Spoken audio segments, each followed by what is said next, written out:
So one day, after a speech class, Mr. Cobb, this straight-laced, right-wing kind of teacher, says, Robbins, I'll see you after class. I'm like, oh, because I was making fun and teasing things and stirring the class up.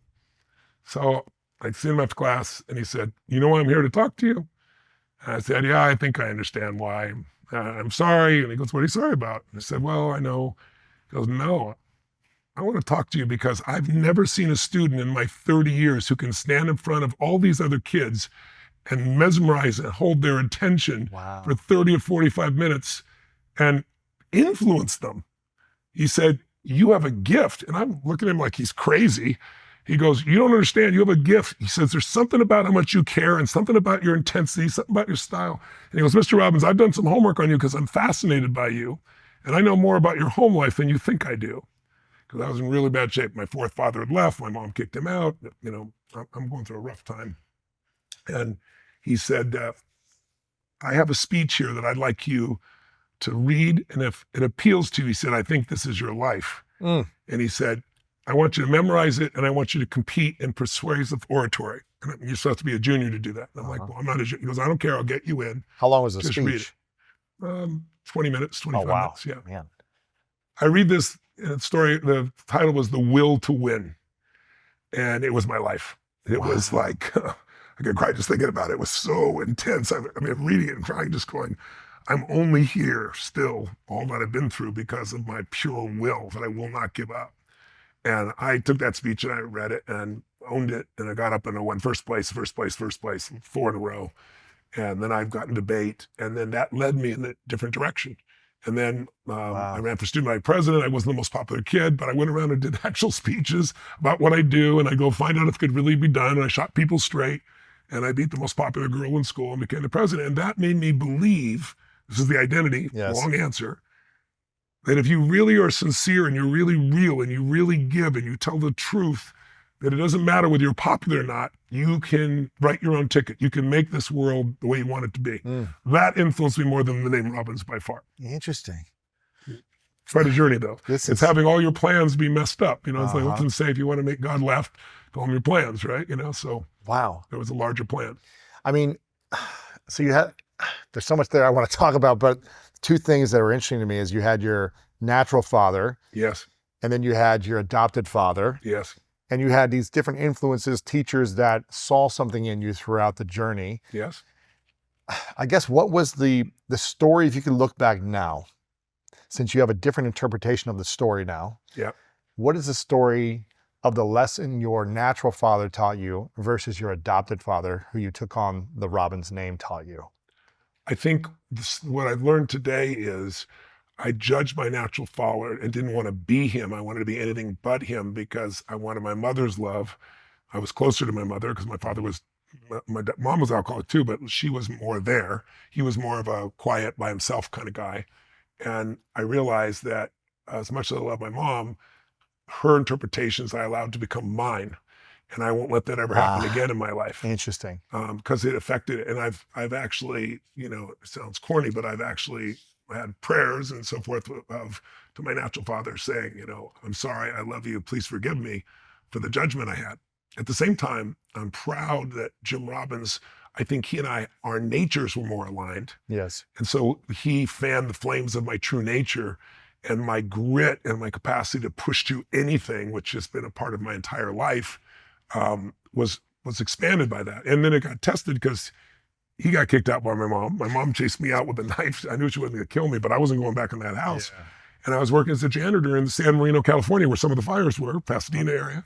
And I realized if I could be paid not by the hour, but by the result. If I cleaned 2 banks, I could do it in the same amount of time in the middle of the night going to high school. So I had to take buses there because my mom kept my 1960 Volkswagen. I'd earned it $40 a week. So I would take other buses all the way there. It'd take me about 90 minutes because you had to switch buses and all that. And then I'd finish about 2 a.m, clean 2 banks thoroughly. But I was the guy that left notes for people and left candy canes for Christmas as a janitor. I was just still a people person. Yeah. And I came out one day and it's 2:00 a.m, and that's the other day that changed my life. I'll never forget, I'm standing by the thing and I'm standing waiting for the bus, waiting for the bus. I got to get home and get some sleep, 2 or 3 hours, so I can get up and go to school. And finally, no bus, like after 20 minutes. And I'm like, that's really late. And I'm standing by the bus stop and this car comes cruising up. It's the middle of the night. And the guy rolls his window and goes, "Hey buddy, didn't you see there's a bus strike?" So You'd be sitting there all night. I'm 16, 17 miles from home. I have no one I can call. I have no net, I have no money, I have nothing of that nature.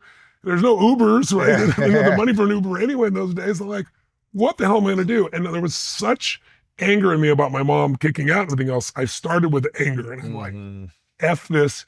I'm going to run the whole way. Oh my God. Now, I never even run 3 miles in my life. Wow. And it was 16 miles. Oh. I actually drove it one day. I think it was almost 17 miles. Oh my But the God. last mile I walked because I got shin splints. It was so bad. And, but so from 2 a.m. till like 4, whatever it was, I ran. But while I ran, I did incantations, not affirmations. Because I remember when I first got kicked out, I realized I needed to feed my mind. And so I took a little bit of my money I had, I got on a bus and I went up to this spiritual bookstore. It was like 20 minutes from my home by bus. And I was a book's going to guide me. There's a book that's going to be here. Wow. And I got Magic of Believing by Claude M. Bristol. And in the book, he talked about your beliefs control everything. And the way to condition them is through not just affirmations, but what I became called incantations. He still called them affirmations, but he taught the difference was saying, I'm happy, I'm happy, I'm happy, I'm happy. And your brain goes, I'm not happy, versus I am ripping this open where your body, your voice, your mind all engage with enough repetition. And whatever you attach the words I am to, with enough consistency, enough emotion, you become. It literally hypnotizes you into it. So I start out with every day and every way I'm getting stronger and stronger. And then I do every day and every way I'm stronger. Every day and every way I'm stronger and stronger. And then I got burned out of that one. So then it's like healthy and healthier and more happy. I did that the whole way. To this day, that energy lives in me. Wow. It's like, it's an energy of like pure effing will that you tell me can't be, I'll run to the effing building. You will not stop me if what I'm doing is for a greater good, right? But I left from the anger part. In the middle of it, the anger disappeared. And I didn't need that because anger fuel will run out. And I got into the excitement of becoming more. Let's go. Right? And it's like, this is my juice. Yes. Right? It's always, I tell people, there's like 2 types of motivation. There's willpower, there's what I call push. And I got a lot of that. I know you do too, my friend. Right? That drive. Yeah, drive. That push is invaluable.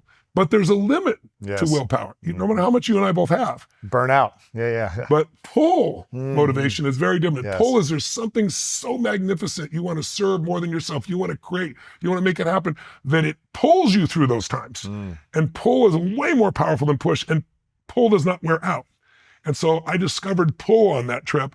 And I also discovered this part of me. So I always tell people, and it's like, this Tony Robbins guy, I created him. He's always me, but I shaped and created this MFO, right? I decided who I'm here to be now, and I created it through incantations. Wow. Again, not affirmations, but saying it, feeling it, visioning it with such intensity for hours and hours. And I didn't stop after that. I'd go on runs and I do this over and over again.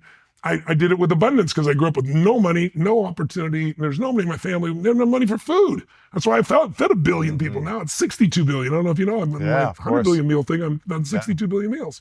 So it's insane what I've been able to do. Thank you for watching this video. If you want more inspiring clips like this, make sure to click right here to subscribe and click right here to watch that next video that is specific to support you in your life.